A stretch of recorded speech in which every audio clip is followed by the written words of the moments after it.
bathi lana uma usebenzisa igraph ka f ukuthi kusize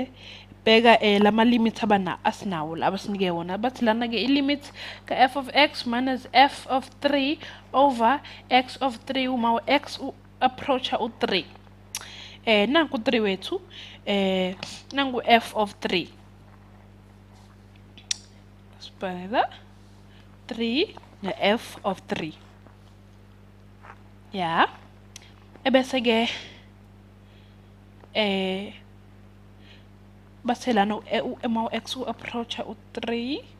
sobona awusisikhethe noma yipi nje x uthani x point khona sobona siphuma nani sithi low x no f of x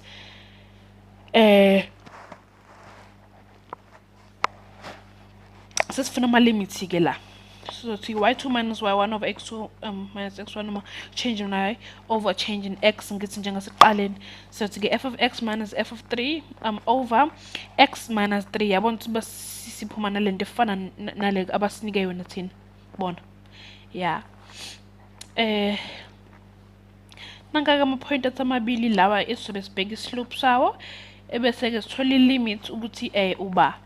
ngaphakathi kwawo mabili lama point esisebenza nawo ngithi ya uma x approacha u3 ukube x approacha yabona ukuthi lana abaslimithanga ukuthi x approacha u3 usuka kwicele elipositive noma icele elinegative ngakho singasuka kuwo mabili amacele singasuka ku0 siye le singasuka le siye ku0 kodwa siyabona ukuthi negative 2 ngaso sonke isikhathi ilimit esifika nayo ngoba umehluko phakathi komabili lama point negative 2 lana ke bathi ilimit ka f of 8 minus plus h minus f of 8 over h uma h approach u0 suka kwicele elinegative yabona basitshelile ke bona ukuthi ekumele sisuke kwicele elinegative ngakho kumele sisuke ngakwesokunxele isandla sisuke kwama negative values mhlambe ku negative 20 noma ku negative 1 noma ku negative 0.000 kodwa sisuke ku negative nje bese approach u0 ya nanku ku 8 no f of 8 ebese ke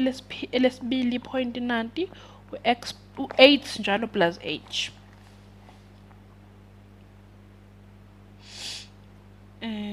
nangu f of 8 plus h nangaka ama point ethu sisebenza ngawo kuzomela sithole ke lana ukuthi phakathi kwawo womabili lama point ilimit yethi thini yabona ukuthi phakathi kwalama point u1 umehluko yabona uma ubuka kwigraph yakho na uzobona ukuthi umehluko noma idifference esisebenza nayo la sisuka kwicele njalo elinegative 1